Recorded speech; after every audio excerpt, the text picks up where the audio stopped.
Hari kalau kasep bulan ya. Pengawalan deh, jangan deh. Kalau kuliah.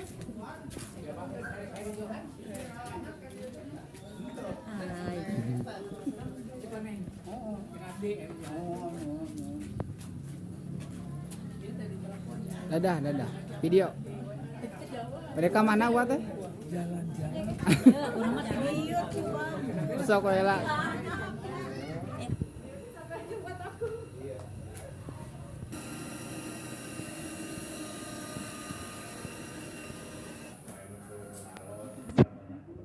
Kemudian miliknya Suping di Bumi Alit, selamat datang di Bumi Alit.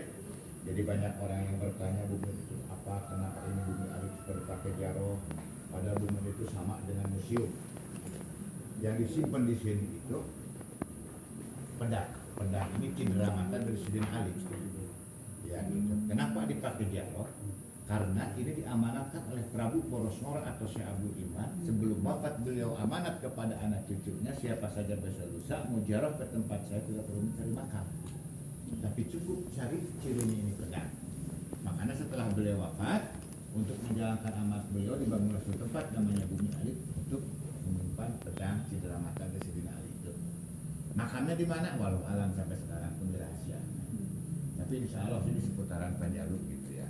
Di dalam sejarahnya ya Panjalu mungkin tadi juga udah sekilas diceritakan bahwa Panjalu itu berada pada abad pertamanya, ada abad prasejarah, terus ada zaman Wiwitan, terus zaman Islam.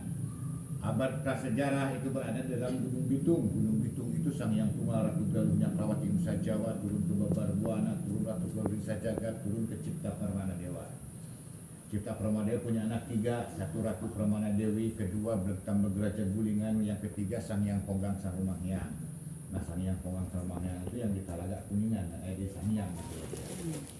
Terus Gunung Sawah, Sang Hyang Tunggal, Gunung Sawah itu Sang Hyang Krisna Jati atau Anta Putih, turun Karimun Putih, turun Marangga Sakti, turun Bartaraya, terus ke Rangga Gumilang.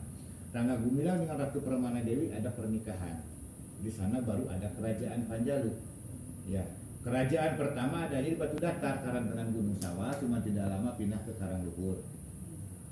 Di dalam kerajaan ini, pada zaman itu Ratu Pramana Dewi sudah punya ilmu kerahayuan keselamatan, ada papagolnya mangan karena halal, pakai karena suci, ucap lampah sabenere, gunung temenang dilebur, sagara temenang dirusak, lonjor temenang dipotong gitu ya.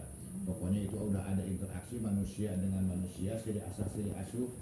Terus sudah ada interaksi manusia dengan alam. Jadi bekal manusia dengan hablum minallahnya belum ada karena Islam belum masuk gitu ya. Tapi beliau sudah meyakini ada yang Maha Esa yang dia. Tapi siapa yang Maha Esa yang di atas gitu ya. Itu mulai zaman Wiwitan. Ibu Ratu Pramana Dewi dalam sejarah Panjalu itu yang disebut Ratu Galuh gitu. Ya, Ratu Pramana Dewi diteruskan oleh anaknya Prabu Lembus Sampulur I, atau Lembus Sampulur Panjaluhur. Beliau yang memperdalam ilmu kerahayuan keselamatan dari ibunya. Makanya di dalam sejarah Panjalu, Lembus Sampulur itu adalah yang mempunyai gelar pertama Siliwangi. Lembus Sampulur diteruskan oleh anaknya lagi, yaitu Prabu Cakradewa. Prabu Cakradewa itu ya punya, tadi juga saya udah bilang, kalau di daerah Bogor namanya Mundingwangi, di Gunung Galunggung, Puncung Putih gitu ya. Gitu. Di sana Prabu Cakradewa mempunyai anak 6, satu Lembus Sampulur, 2 yang Gunung Tampomas Sumedang, kedua Prabu Borosmora, ketiga Panji Barani, keempat Ratu Mamprangkacan Atas Wayang, kelima Ratu Pulut Agung, yang keenam Ratu Anggarunting. Ratu Anggarunting itu bisa disebut kalau dalam sejarah di sini itu Ratu Kidul, yang patilasannya ada di Gunung Salak Bogor, berdampingan dengan Pura di daerah Bogor itu, saya pernah ke sana. Nah, Prabu Cakradewa memerintahkan kepada Prabu Borosmora untuk mencari ilmu sejati yang bermanfaat untuk manusia sampai akhir zaman. Singkat cerita berangkatlah gitu ya. Sampai di Tanah Suci ketemu dengan Baginda Ali, beliau belajar Islam, masuk Islam langsung dari Sayyidina Ali di Mekah. Setelah belajar Islam, beliau pamit pulang ke Nusantara. Sebelum pulang kasih cindera mata. Cindera matanya satu pedang, kedua kain, ketiga pisau pendek. Kain itu ada kain ihram, ada kain sorban, masih ada kainnya juga gitu ya. Gitu. Tidak lupa beliau membawa air jam-jam pulang ke Panjalu, menghadap kepada ayahnya, diperintahkan oleh ayahnya pertama adalah bendung yang namanya legok jambu. Setelah ada airnya, campurkan itu air, maka dibendunglah legok jambu. Setelah ada air, campurkan air jam-jam itu yang sekarang jadi Danau Panjalu. Setelah membuat danau, beliau diangkat menjadi raja. Setelah diangkat menjadi raja, memindahkan kerajaan dari Karangluhur ke tengah danau. Setelah beliau memindahkan kerajaan, beliau tidak lama menjadi raja, diserahkan kepada anaknya. Anaknya menjadi raja di Panjalu dua. Pertama Haryang Kuning, yang kedua Haryang Kancana.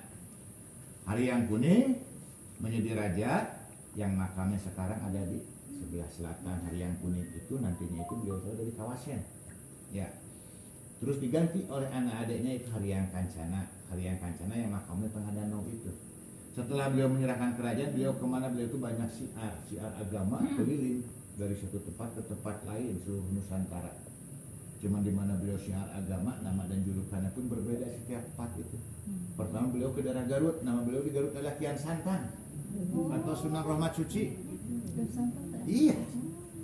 Terus berangkat ke daerah Sukabumi, di Jampang Kulonnya nama beliau Sejampang Manggung, di Jampang Tengahnya Syaulia Susuhunan, di Ciambarnya Syamantili, di Banten Sepamarayan, di Padang Alifin, di Sumatera Selatan Prabu Mulih, di Karawang Sepuro, di Cirebon Baku Sangkan, di Kalimantan Prabu Cakraningrat, di Madura sama Prabu Cakraningrat. Gitu. Insya Allah masih itu, jadi satu orang namanya pindah ke sini. Beliau itu mengenalkan Islam. Karena gitu ya. Sebelum wafat beliau pulang ke Panjalu, beramanat kepada anak cucunya, siapa saja berusaha mujarab ke tempat saya tidak perlu mencari makan, tapi cukup cari sini pedang. Makanya pedang disimpan di sini itu untuk ciri jarah ke beliau. Pedang juga nggak bisa dilihat dohir, lihat dohirnya mah nanti setahun sekali pada saat nyangkut. Oh, nyangkutnya. Iya, itu nanti di daerah di lapang itu. Ya, gitu. Jadi setelah beliau wafat, kerajaan adanya di Prabu Haryang Kancana. Haryang Kancana kan bersamaan juga beliau mendirikan kerajaan di Bogor itu. Ya, dari Haryang Kancana diteruskan kerajaan oleh Haryang Kulukunang Teko anaknya, diteruskan oleh Haryang Agung, diteruskan oleh Kadali Kancana, diteruskan Dulang Kancana, diteruskan Kadat Cayut Martabaya, diteruskan Haryang Kunang Natabaya. Haryang Kunang Natabaya adalah raja Panjalu terakhir tahun 1200. 1200 Panjalu sudah tidak ada kerajaan, 1200 sekian lebih. Ya, Panjalu di sana berubah menjadi sebuah kabupaten, dipimpin seorang bupati, semacam bupati lah, tapi panggilan Semadalam, Semadalam Arya Sumala, Semadalam Arya Sacanata, Semadalam Wirabaya, Semadalam Wiradipa, Semadalam Caknagara Kahiji, Semadalam Caknagara Kedua, Semadalam Caknagara Katilu, Semadalam Caknagara Katilu, Raja Panjalu, Bupati Panjalu terakhir. 1908 Panjalu sebagai Soko Galuh disatukan dengan Imanagara, Tanah Galuh dan kawasan Sirah Galuh menjadi Kabupaten Galuh yang sekarang menjadi Kabupaten Ciamis. Nah itu sejarahnya kalau di sini. Ya turun temurun. Nah, dalam Caknagara ketiga wafat 1853. Dalam Caknagara ketiga Panjalu berubah menjadi sebuah kewadanan. Dia punya anak 11. Ada Demang Sumawijaya, Demang Ada Kusuma, Demang Praja Sasana, Demang Praja Dinata yang bungsu itu. Ya dari Demang Praja Dinata berangkat ke Mekah 1908. Sebelum berangkat ke Mekah mewakafkan situ Panjalu kepada masyarakat Panjalu, dan setelah itu beliau berangkat ke Mekah dan wafat di Mekah. Panjalu berubah lagi jadi kecamatan sampai sekarang. Ya dari Eyang Demang Praja Dinata mungkin diganti sama Uyut Muhammad Nur, Aki Golib, terus ada almarhum pun Bapak. Gitu. Sejarah Panjalu itu satu dari 1908 itu Pak. Jadi berubah menjadi sebuah kecamatan. Dan sampai sekarang gitu. Sekarang Islam, karena banyak orang bertanya betul enggak ini Islam. Saya udah kedatangan tamu dari Turki, Syekh Fadil Al-Jalani. Beliau adalah keturunan dari Abdul Qadir Jalani ke-12 ya. Iya, Syekh Fadil. Di Turki ditemukan kitab tulisan asli Baginda Ali. Di dalam kitab itu tercatat ada seorang dari Nusantara yang belajar Islam, masuk Islam langsung bimbingan beliau. Sebelum kembali ke Nusantara dikasih cedera mata. 1 pedang, 2 kain, 3 pisau pendek sesuai dengan sejarah Panjalu. Beliau mencari di Nusantara Indonesia ini akhirnya datang ke sini. Alhamdulillah. Itu ya. Beliau minta sejarah, saya kemukakan sejarah. Terakhir beliau nanya, tahun berapa? Menurut sejarah Panjalu, ya abad ke-6, 650 Masehi. Iya. Berarti abad ke-6 itu Islam sudah masuk. Pertama masuk Islam itu ya ke sini. 650 Masehi, ada yang bilang juga 640. Kan Kanjeng Rasul wafat 632 ya. Ya selisihnya cuma berapa tahun. Bukan tidak mungkin Kanjeng Prabu Boros Ngora itu bertemu dengan Kanjeng Rasul, malah ada cerita, ada sejarah bahwa pada perang zaman Kanjeng Rasul ada yang membantu dari timur jauh. Timur jauh itu kan tetap larinya ke sini. Ya walau alam ya mungkin ke sini juga.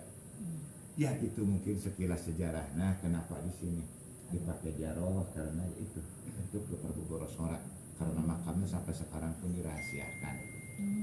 Ya silakan, itu cukup kok. Di dalam itu ada bangunan panggung. Ya kita tawasul di kolong, cukup satu bis sebesar gitu ya. Satu bis.